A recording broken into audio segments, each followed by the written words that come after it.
moment est arrivé. Prends contrôle de ce moment. Instruis-nous au travers de ta parole. Régénère-nous au travers de ta parole. Dans le nom de Jésus, nous avons prié. Amen. Acclame le Seigneur. Est-ce que la présence de Dieu fait du bien à quelqu'un?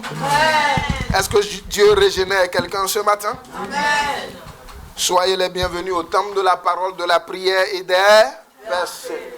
Je veux rendre grâce à Dieu parce qu'il nous a donné de voir ce dernier mois de l'année 2019. Amen. Est-ce que quelqu'un veut rendre grâce à Dieu ce matin avec moi? Est-ce que quelqu'un veut se joindre à moi pour rendre grâce à Jésus? Assieds-toi dans la présence de Dieu. Beaucoup ont commencé l'année, mais peu ont vu ce dernier mois. Est-ce que tu te rends compte de ça? Tu es un choisi de Dieu. Tu es un choisi de Dieu. Tu es un élu de Dieu. Tu es un sélectionné de Jésus. Est-ce que tu peux célébrer celui qui t'a choisi ce matin?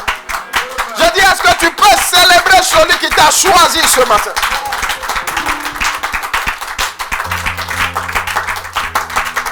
Assieds-toi dans la présence de Jésus. Je suis très content de retrouver l'église en ce mois de décembre. Dernier mois de l'année. Nous avons décrété 21 jours de jeûne. Mais le Seigneur me dit d'aller jusqu'au 31 décembre.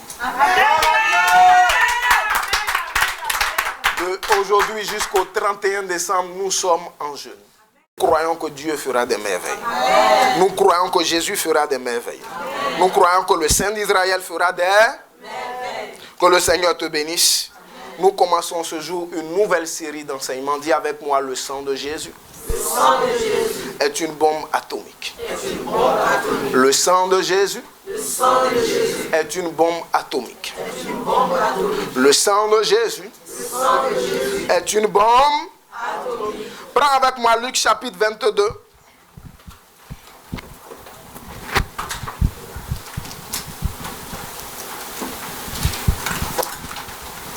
Le sang de Jésus est une bombe atomique.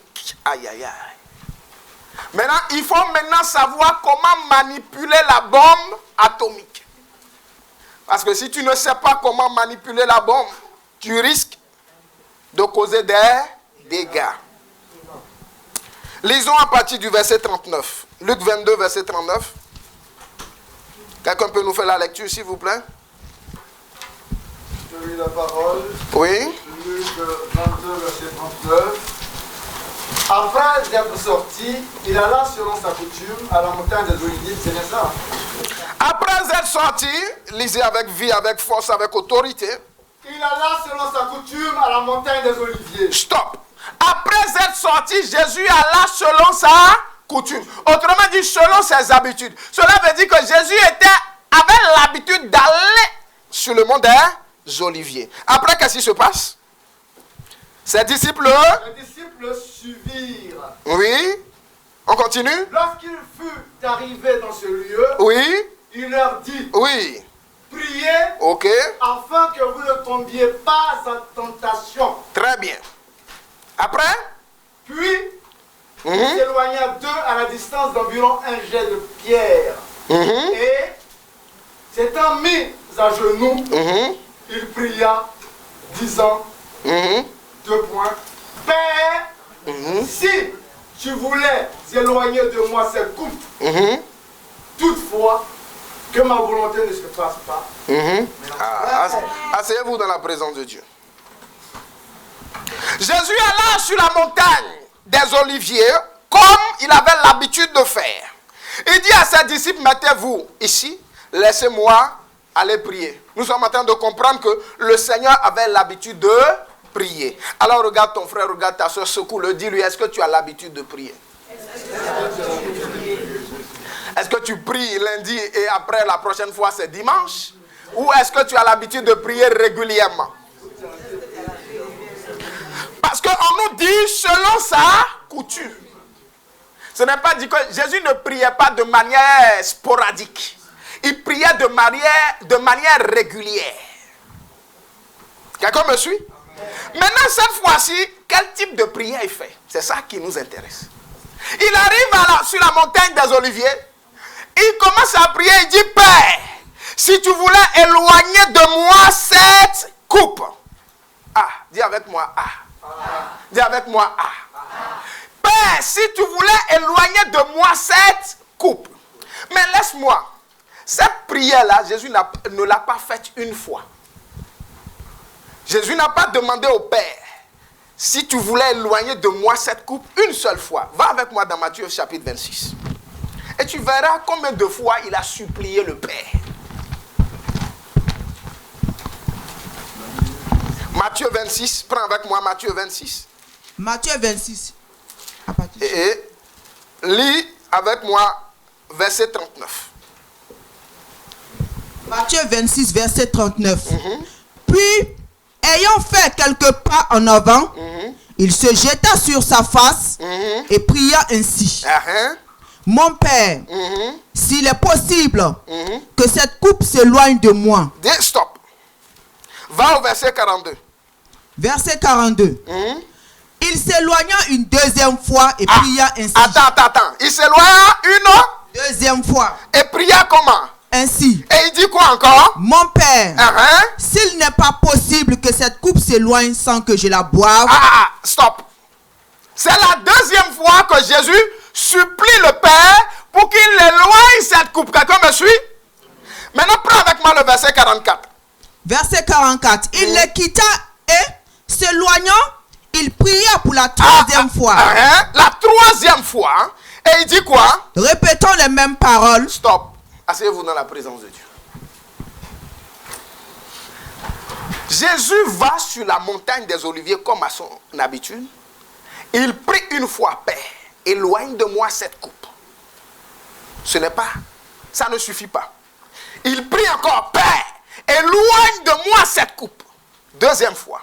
Père, éloigne de moi cette coupe. Troisième fois. Alors, s'il a prié, il a fait la même prière 3 fois, c'est que c'était quelque chose qui lui tenait à cœur. Dis avec moi, c'était quelque chose qui lui tenait à cœur. Alors, nous allons chercher à savoir pourquoi le Seigneur Jésus voulait coûte que le Père éloigne cette coupe de lui. Pourquoi le Seigneur Jésus demandait au Père d'éloigner cette coupe de lui? Quelqu'un me suit? Là, nous sommes dans le jardin de Gethsémane. Quelqu'un me suit? Nous sommes dans le jardin de Gethsémane à quelques heures de la crucifixion de Jésus. Jésus demande au Père, Père, s'il te plaît, éloigne de moi cette coupe. Mais laisse-moi te dire que cette coupe dont Jésus parlait, c'était une coupe amère. Mais ce n'était pas une coupe sucrée, ce n'était pas une coupe jolie, ce n'était pas quelque chose de bien. Parce que si c'était bien, c'était joli, c'était sucré, il n'allait pas dire éloigne de moi cette coupe. Cette coupe était amère. Mais la question que nous devons nous poser, mais cette coupe était amère, elle contenait quoi? Qu'est-ce qui était dans cette coupe et qui avait un goût amer? Laisse-moi te dire que cette coupe était composée de nos péchés. Cette coupe était remplie de nos iniquités. Cette coupe était remplie de nos avortements. Cette coupe était remplie de nos meurtres. Cette coupe était remplie de nos bavardages. Cette coupe était remplie de nos fausses couches. Cette coupe était remplie de nos calomnies. Cette coupe était remplie de nos critiques. Voilà la coupe que Jésus devait boire. Et c'est pourquoi la Bible dit qu'il a pris nos péchés. Celui qui n'a jamais connu le péché a pris nos péchés. Donc le Seigneur regarde la coupe de l'humanité, remplie des iniquités de l'humanité. Le Seigneur regarde la coupe et il voit dans cette coupe tous les avortements que toute la terre a commis.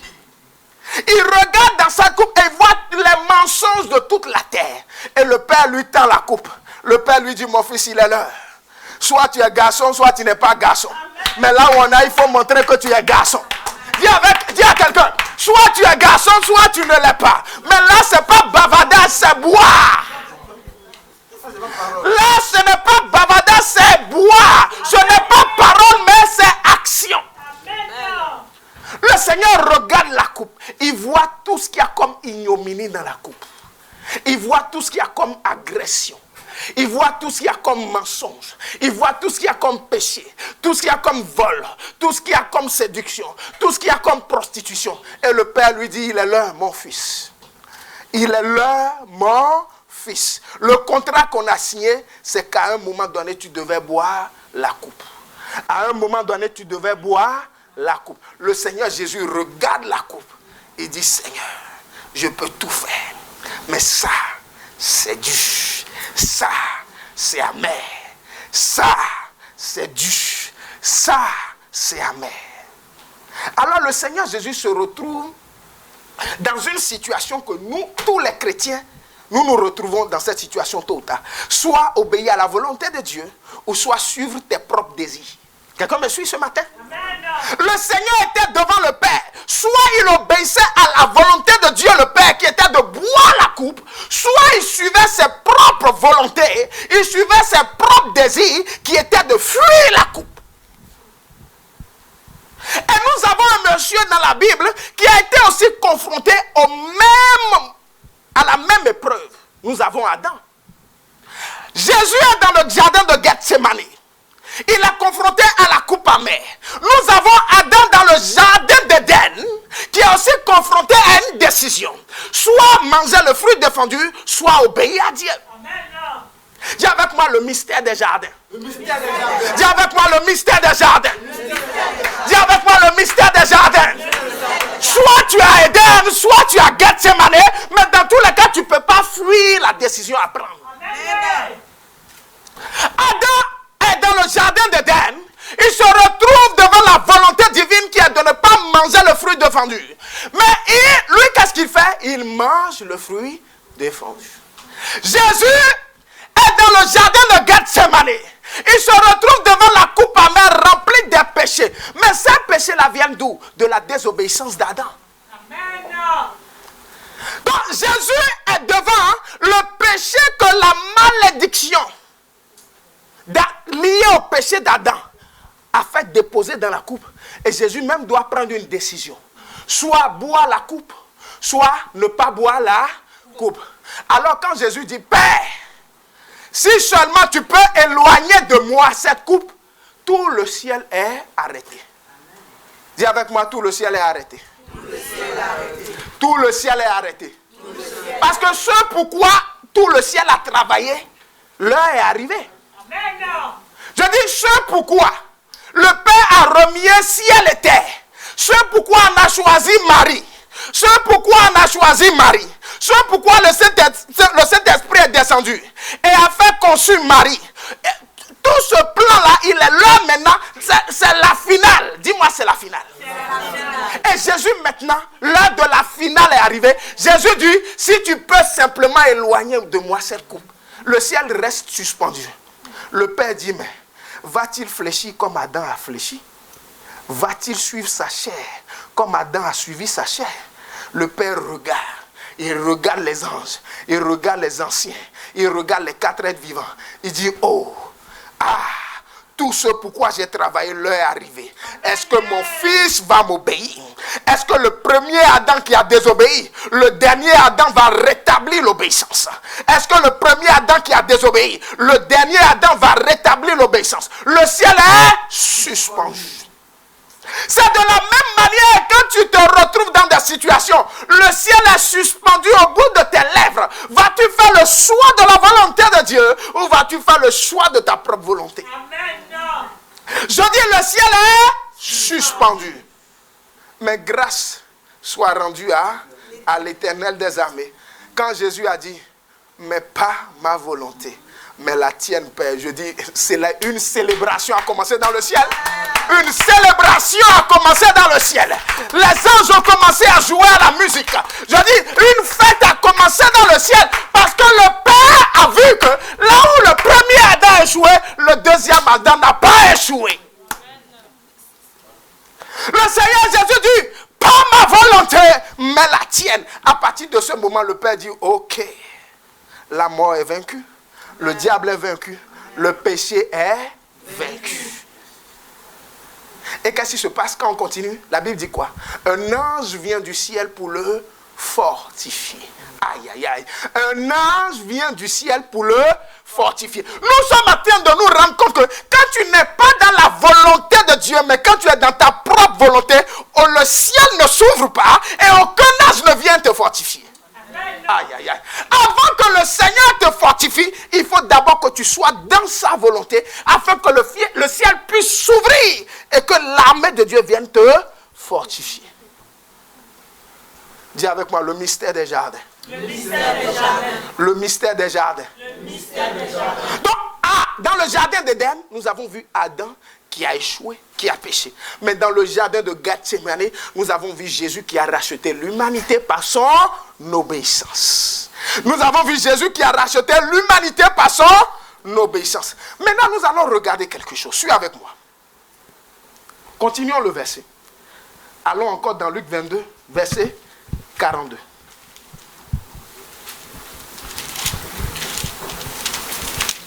Luc 22, verset 42. Lis pour moi le verset 44. Verset 44. Oui. Étant en agonie. Asseyez-vous. Je vous autorise, asseyez-vous. Étant comment? En agonie. Donc, le Seigneur Jésus, le roi des rois, Seigneur des seigneurs, le Dieu Tout-Puissant est confronté à l'angoisse. La Bible dit, étant en agonie. Qu'est-ce qui se passe? Il priait plus instamment. Oui. Et sa sueur devint comme des grumeaux de sang. Mais ces grumeaux de sang ont fait quoi? Qui tombaient à terre. Stop. Donc nous voyons que étant en agonie à cause de la coupe qu'il devait boire, à cause de la coupe qui remplissait le péché, l'immondice du monde, Jésus est angoissé. Maintenant, qu'est-ce qui se passe? Jésus pria jusqu'à ce que la sueur, sa sueur est devenue comme des grumeaux de sang. Mais attention, sa sueur est tombée à terre. Alors dis-moi, quand ta sueur tombe à terre, elle vient d'où? Quelqu'un répond à cette question? Quand ta sueur tombe à terre, elle vient d'où? Elle vient de ton front. Parce que quand tu transpires sur le bras, ça ne tombe pas. Mais quand tu transpires sur le front, ça tombe à terre. Nous sommes en train de nous rendre compte que le sang de Jésus a coulé de son front. Quelqu'un me suit ce matin? Amen. Nous sommes en train de nous rendre compte que le sang de Jésus a coulé de son front. Mais son sang qui est tombé à terre, qui est tombé de son front, a été mélangé à son sang. Quelqu'un me suit? Maintenant, allons dans le jardin d'Éden. Adam aussi, il a transpiré. Quelqu'un me suit ce matin? Adam aussi a libéré de la sueur. Quand Adam a péché, et tu vas avec moi dans Genèse 3, verset 17 à 19, qu'est-ce que le Seigneur dit? Tu mangeras à la sueur de ton front. Dis sueur contre sueur. Aïe, aïe, aïe, dis avec moi sueur contre sueur. Donc nous sommes en train de voir que la sueur de Adam, elle est maudite à cause de la désobéissance. Mais nous avons la sueur de Jésus qui est mélangée à son sang, qui représente l'obéissance et la bénédiction. Amen.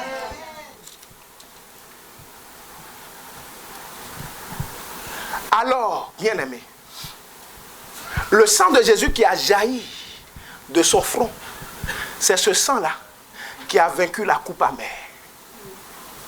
Quelqu'un me suit ce matin? Amen. Le sang de Jésus, mélangé à sa sueur, qui est tombé de son front, c'est ce sang-là qui a vaincu la coupe amère, la coupe de la malédiction. Parce que cette coupe était remplie de nos péchés. Cette coupe était remplie de nos péchés. Et nos péchés viennent d'où? De la désobéissance de Adam. Adam dont la sueur a été maudite. Donc nous avons une coupe qui est remplie de la malédiction. Et pour vaincre cette coupe de la malédiction, Jésus a prié jusqu'à ce que sa sueur est tombée à terre, a quitté son front, tombé à terre, mélangé à son sang. Nous sommes en train de nous rendre compte que le sang de Jésus, coulé de son front, c'est ce sang-là qui a la victoire sur la malédiction. Amen. Amen. Je ne sais pas si quelqu'un comprend quelque chose. Amen. Est-ce que tu comprends quelque chose? Le sang de Jésus qui est tombé de son front, c'est ce sang-là qui a la victoire sur la malédiction. Parce que tous les jours, nous prions, Seigneur, je me couvre de ton sang. Je fais ci avec ton sang. Mais attention, notre Dieu est un Dieu de précision. Tu utilises quel sang de Jésus? Je suis en train de parler à un chrétien. Amen. Oui, je me couvre de son sang. Mais n'oublie pas, son sang est sorti de cet endroit précis. Et par la grâce de Dieu, nous allons étudier ces 7 endroits dont le sang de Jésus sont sortis. Aujourd'hui, nous voyons que son sang est sorti de son front. Maintenant, si tu veux prier pour ôter la malédiction, tu dois prier avec précision. Seigneur, j'applique ton sang qui a coulé de ton front et qui a vaincu la malédiction. Amen. Quelqu'un me suit? Parce que, Seigneur, oui, Seigneur, dans ma famille, il y a des malédictions familiales, ancestrales. J'applique le sang de Jésus, mais quel type de sang qui est sorti d'où? Parce que le sang sorti de son côté ne fait pas la même chose. Le sang sorti de ses pieds ne fait pas la même chose. C'est le sang sorti de son front qui a la victoire sur la malédiction. Dis avec moi. Le sang de Jésus, qui a coulé de son front, me donne la victoire, sur la malédiction. Ça, c'est le premier point. Le deuxième point, qu'est-ce qui s'est passé? Quand le Seigneur a prié, l'ange l'a fortifié. Quand l'ange l'a fortifié, qu'est-ce qui s'est passé après? La Bible nous dit que quelques minutes après, Judas apparaît. Quelqu'un me suit? Quelques minutes après, Judas apparaît. Non, la question que nous devons nous poser, Judas là, il n'était pas censé être disciple. Quelqu'un me suit? Il n'était pas disciple. Alors quand Jésus est parti prier sur la montagne, là, les autres disciples, là, il a dit, mettez-vous là et priez, non? Lui, il n'est pas concerné par la prière.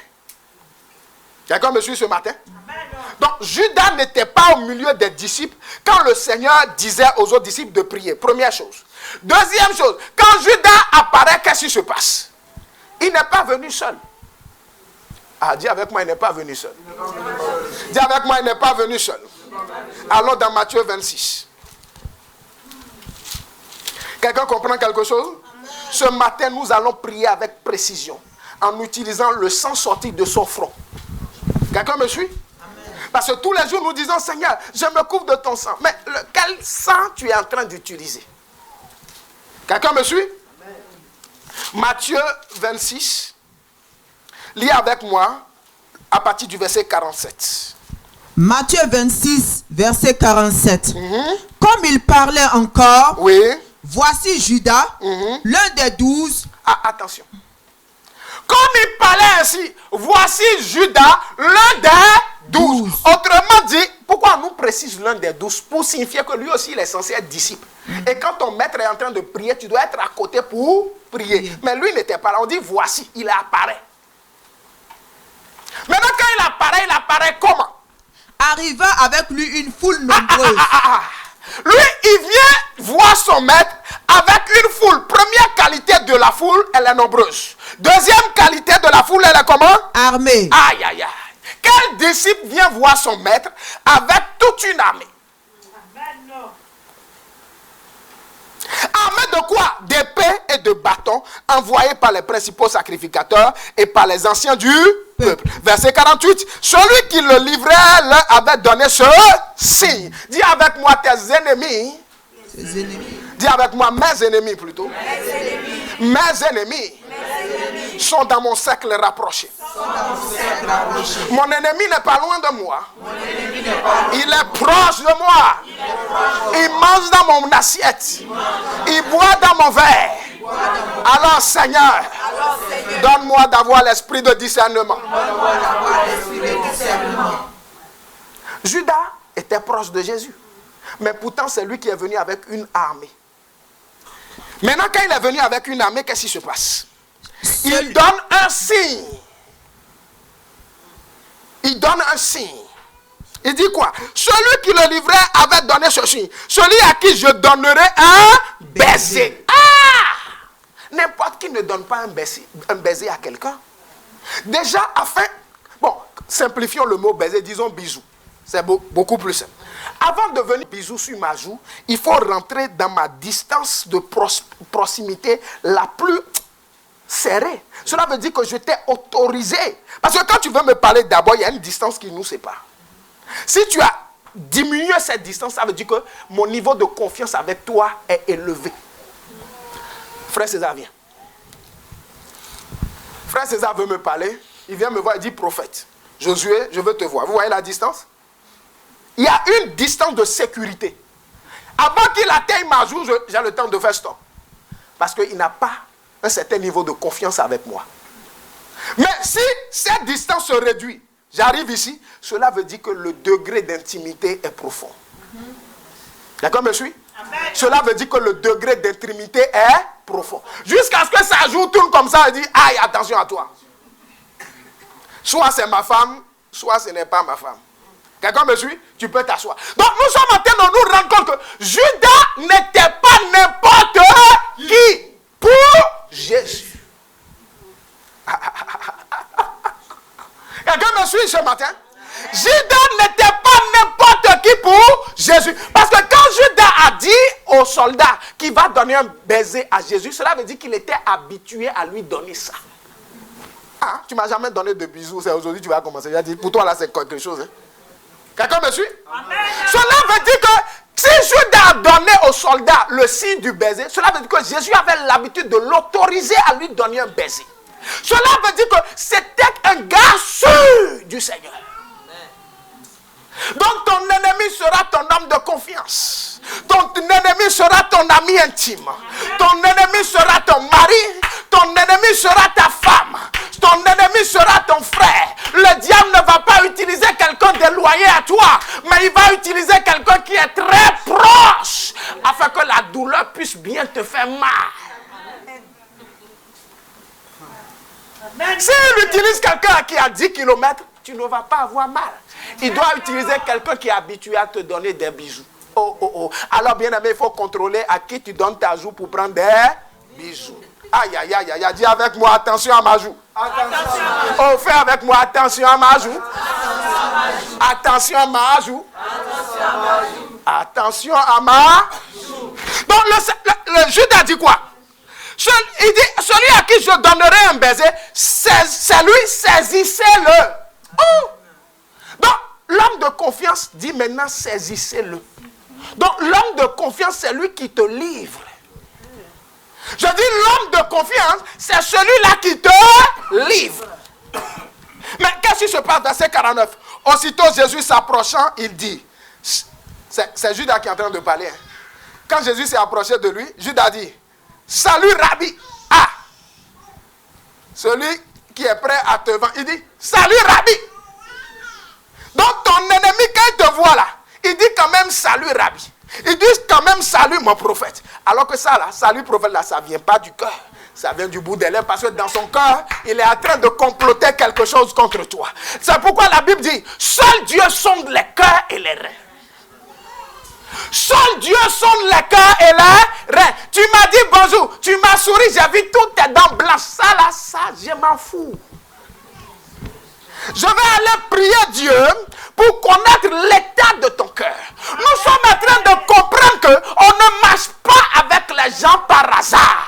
On ne marche pas avec les gens par émotion. On ne marche pas avec les gens par les sentiments. Si tu veux marcher avec quelqu'un, va le passer au scanner de Jésus.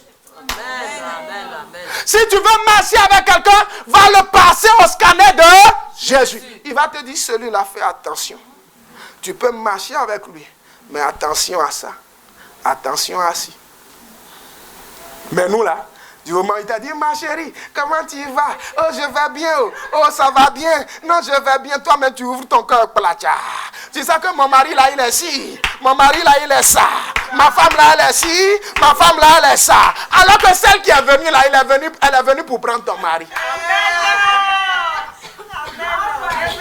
Celui qui est venu là, il est venu pour prendre ton travail.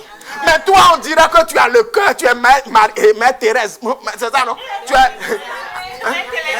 Ah, tu es Mère Thérèse, ton cœur là est tellement bon que tout le monde peut fouiller dedans et cafouiller dedans.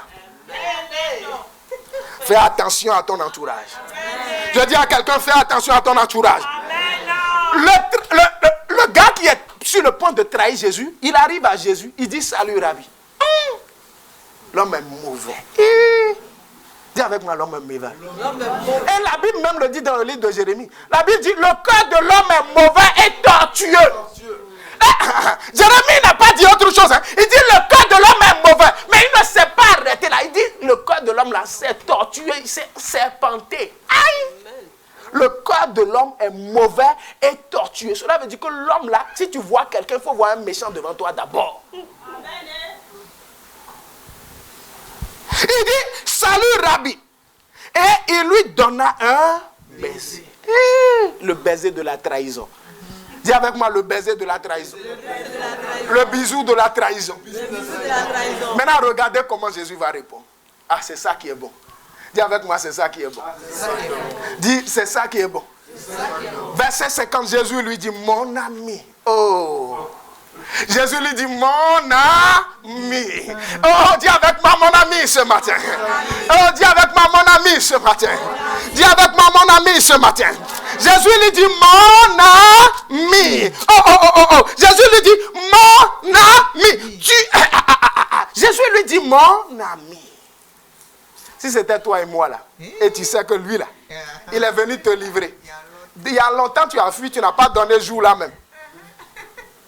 Mais Jésus tend la joue, il donne le baiser, et Jésus dit, oh mon ami, ce que tu es venu faire là, il faut faire ça. Ah! Jésus dit, mon ami, ce que tu es venu faire, s'il te plaît, il faut faire. Nous sommes en train de nous rendre compte que Jésus est en train de dire, mon ami, tu es en train de m'arranger. Aïe, aïe, aïe, aïe, aïe, aïe, aïe, aïe. Jésus est en train de dire, mon ami, tu es en train de m'arranger. Tu crois que tu es en train de me faire du mal, mais tu es en train de me pousser dans ma grâce. Tu crois que tu es en train de me torpiller, mais tu es en train de me propulser à la croix. Tu crois que tu es en train de me livrer, mais tu es en train de me faire asseoir dans ma bénédiction. Jésus lui dit, mon ami. Aïe, aïe, aïe. Jésus lui dit, mon ami. Cela veut dire qu'un ami est quelqu'un à qui on ouvre son cœur. Oh my God. Un ami est quelqu'un à qui on ouvre son cœur. Parce que Judas était quelqu'un qui avait le droit de donner un baiser à Jésus. Cela veut dire que Jésus lui a ouvert son cœur. Donc un ami, ce n'est pas n'importe qui. Un ami, c'est quelqu'un qui est proche de toi, qui rentre dans ta zone de confiance. Mais attention, qu'il y a un risque qui peut te trahir à tout moment. Alors sois bien arrêté là où tu es et analyse tes amis et prépare ton cœur pour leur dire un jour, mon ami, fais ce que tu veux parce que tu es en train de me propulser dans ma... Je connais les chrétiens. Lui, il sait que tu vas le trahir. Il y a longtemps, il t'a chassé de lui, il y a 10 000 kilomètres. Quelqu'un comprend quelque chose? Imagine, deux frères marchent ensemble. Il y a un soir, un des deux fait un son et son frère est en train de le poignarder. Alors que son ami intime, quand il s'est réveillé là, plus jamais, je te dis, hein, toi, éloigne-toi de moi. Alors que, dans quel but Dieu t'a montré? Dieu t'a montré, pourquoi? Pour préparer ton cœur à ce que Judas te livre. Parce que s'il ne te poignarde pas, il y a des dimensions de gloire dans lesquelles tu ne peux pas rentrer. S'il ne te poignarde pas, il y a des dimensions de grâce dans lesquelles tu ne peux pas rentrer. Si Judas n'avait pas trahi Jésus, Jésus ne serait jamais livré à la croix. Amen. Et toi et moi, on ne serait jamais là. Amen.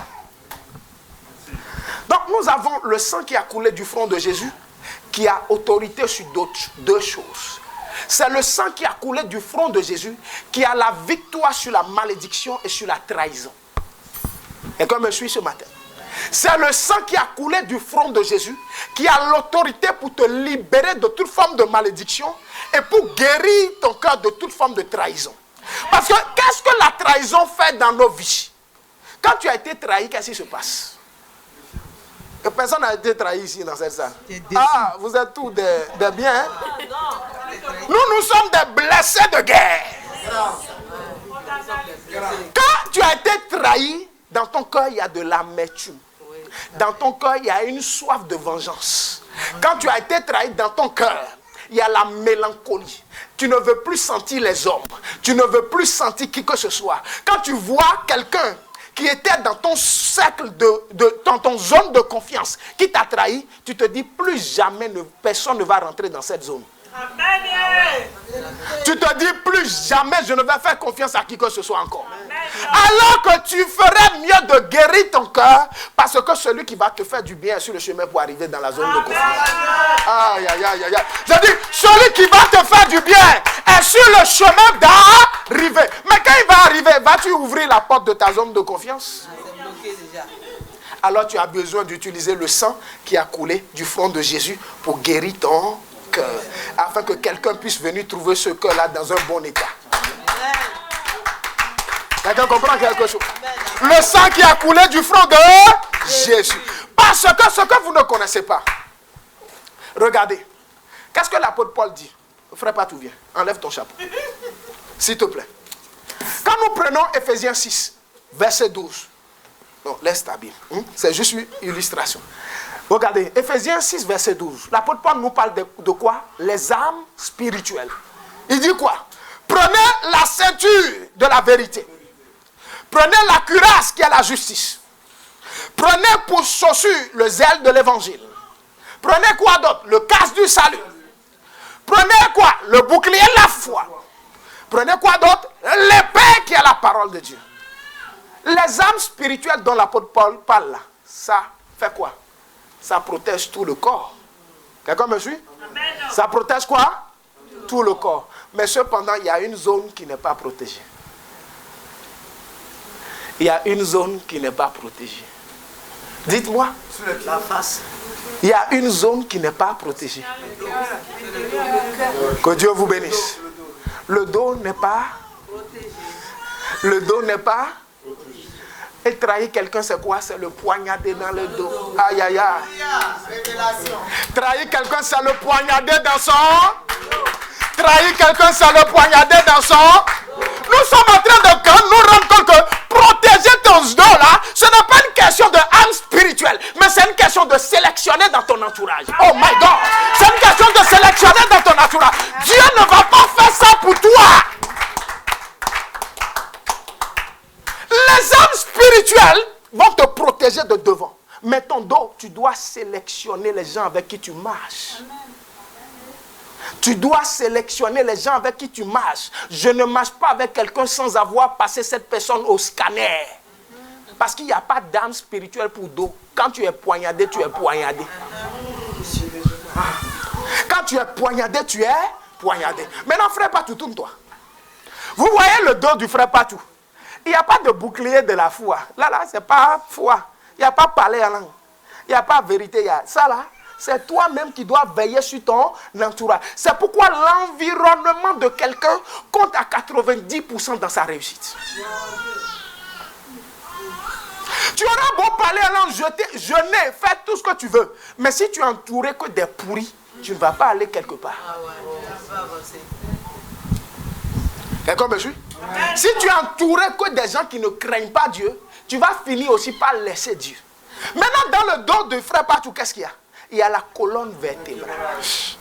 Et la colonne vertébrale, elle sert à quoi? À tenir Patou debout. Si on poignarde en plein milieu de sa colonne vertébrale, la vie de Patou est paralysée. Ta destinée sera paralysée par tes proches. Ta destinée sera paralysée par tes proches. Je suis en train de parler à un chrétien prophétiquement. Ta destinée sera paralysée par tes proches. Je suis en train de parler à quelqu'un dans la salle. Ta destinée sera paralysée par ton entourage. Si tu ne sais pas sélectionner dans ton entourage. Je lui mets un couteau dans le dos. Il va se retrouver en fauteuil roulant. Et ça, c'est le minimum syndical. Sinon, même fauteuil roulant, il ne va pas trouver. Il va devenir un légume sur un lit à l'hôpital. Alors que le Patou que Jésus voulait était un grand serviteur de Dieu. Amen. Cela veut dire que son ministère va s'arrêter à l'hôpital, sur le lit de l'hôpital. Quand bien même Dieu lui a donné une grande destinée. C'est pourquoi à l'armée, qu'est-ce que les soldats font? Ils sont en rang et chacun est derrière le dos de son frère. Parce que là, ce n'est pas spirituel, C'est question de confiance. Cela veut dire qu'à l'armée, quand ils sont les uns derrière les autres, celui qui est derrière moi là, tu es sûr que c'est ton gars sûr. Sinon, quand il voit les ennemis arriver là, il décale. Hein. Il livre ton dos là-bas. Donc, à qui confie ton dos ce matin? Seigneur. À qui confie ton dos ce matin? Je dis à qui confie ton dos ce matin? Je dis à qui confie ton dos ce matin? Quelqu'un va me dire au Seigneur, mais attention, le Seigneur fait ce qui est devant, il ne fait pas ce qui est derrière. Parce que pour avancer dans la vie, tu as quand même besoin des hommes. Jésus, pour aller à la croix, n'a pas eu besoin que Dieu descende du ciel pour protéger son dos. Il a fallu quand même qu'il livre son dos à Judas. Lisez avec moi le psaume 41, verset 10. Tu peux t'asseoir.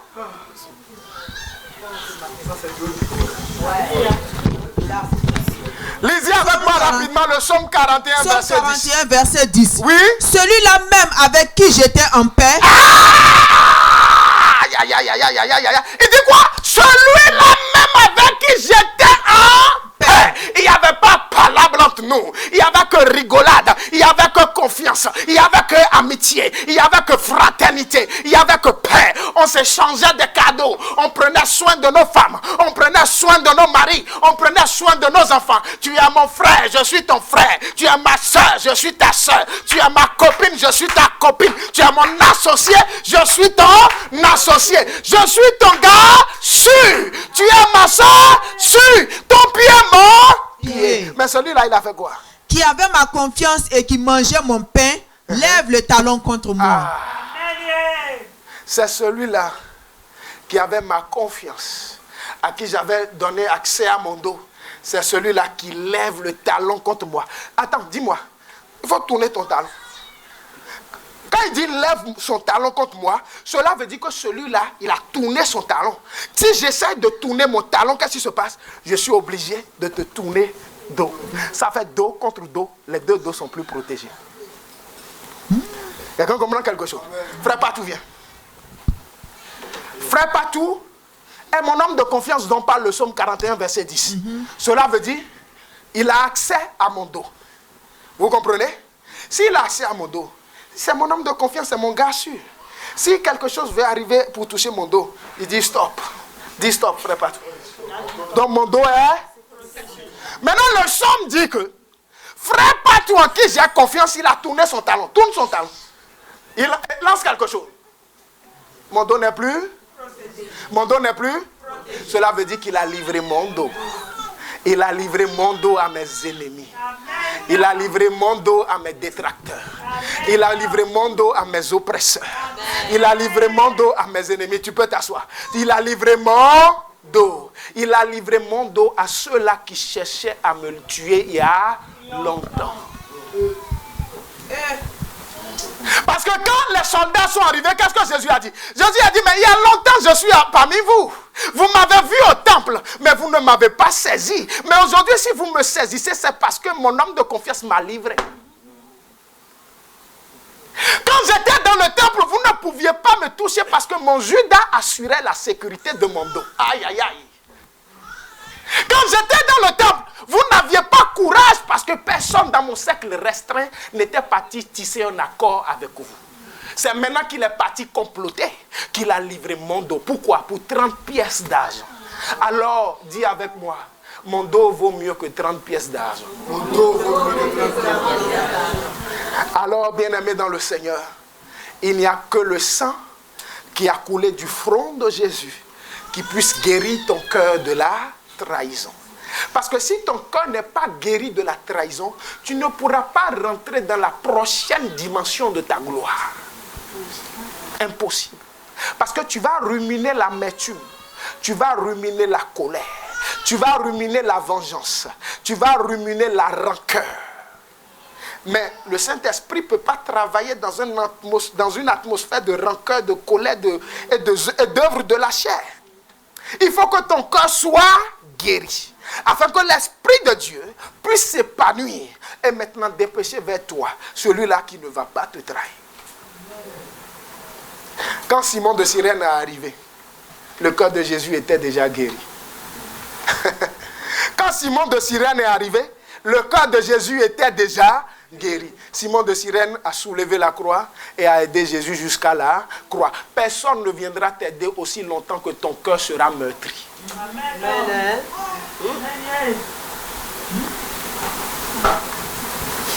Aujourd'hui, c'est du haut niveau. Hein? Personne ne viendra t'aider aussi longtemps que ton cœur sera meurtri. Tu as besoin de passer par le pardon. Quelqu'un me suit? Amen. Tu as besoin de passer par le pardon. Quand nous prions dans Matthieu 6, qu'est-ce que nous disons? Pardonne-nous nos offenses comme nous pardonnons aussi. Mais toi, tous les matins, parce qu'on t'a blessé, on t'a poignardé dans le dos, tu dis, Père, pardonne-moi mes offenses, mais en tout cas, moi, je ne veux pas lui pardonner.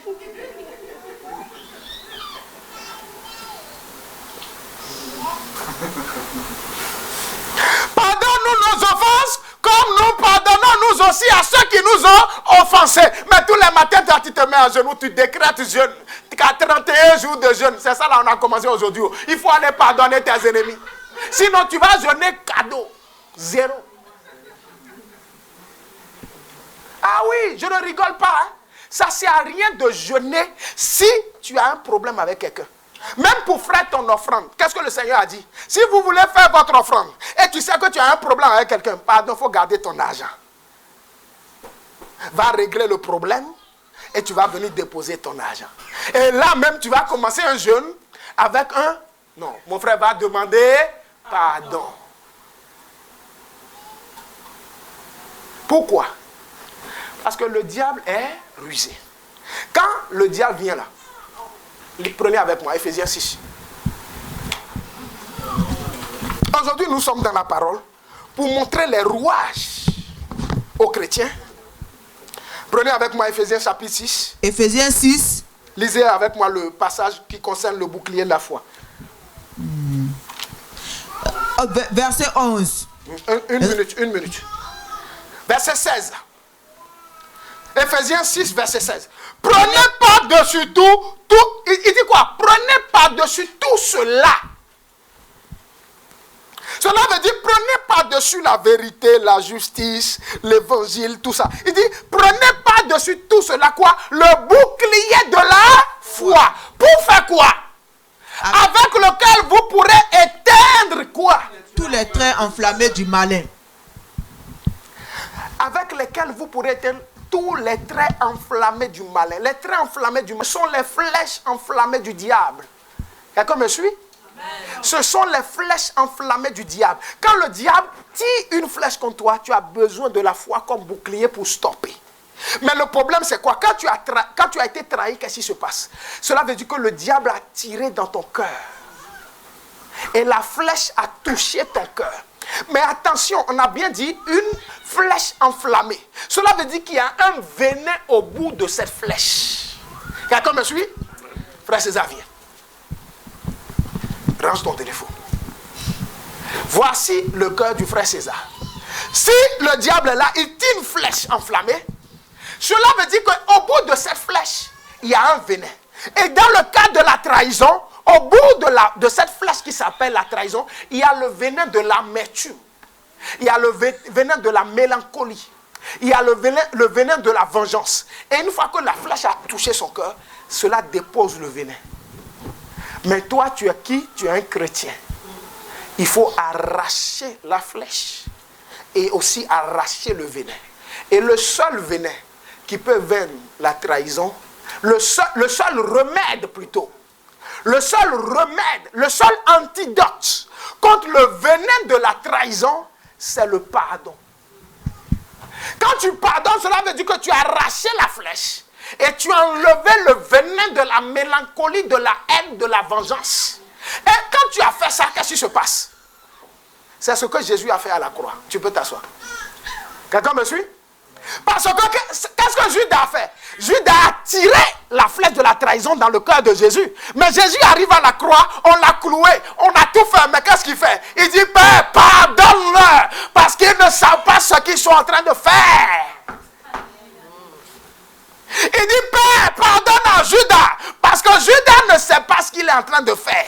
Cela veut dire que Jésus a arraché la flèche de la trahison avec la colère, avec la mélancolie, avec la haine. Et Jésus a présenté l'amour. Si tu ne demandes pas pardon pour celui qui t'a offensé, tu ne seras jamais guéri. Et tu ne pourras jamais rentrer dans une nouvelle dimension.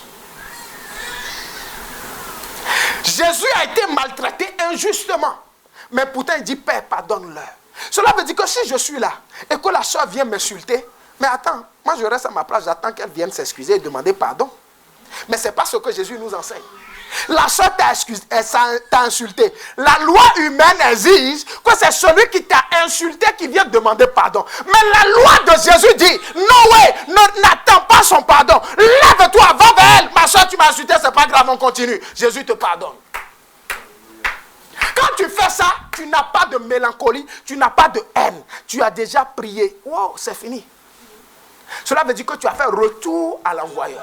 Retour à l'envoyeur. Mais au jour d'aujourd'hui, on voit beaucoup de chrétiens. Je retourne à l'envoyeur. Je retourne à l'envoyeur, mais tu ne retournes rien du tout. Tu fais asseoir dans ton cœur.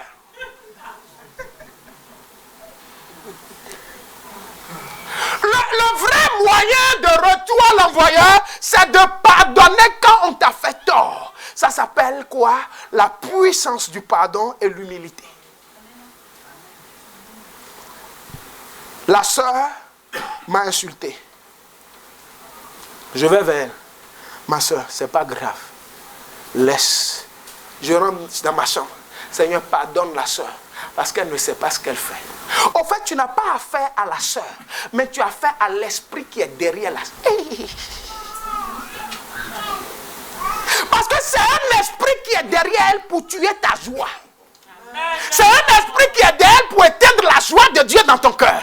Mais comme toi tu sais et que tes yeux spirituels sont ouverts, tu dis, oh, je te vois venir, stop. Je pardonne ma soeur. Mais à l'esprit, je dis quoi? Arrière de moi, Satan.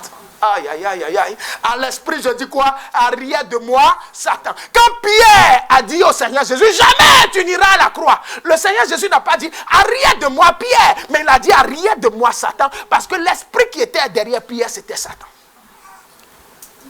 Dis avec moi la puissance du pardon. La puissance du pardon. Lève les deux mains vers le ciel.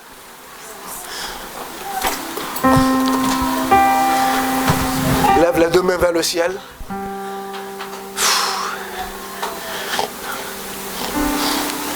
Lève les deux mains vers le ciel. Tiens-toi debout.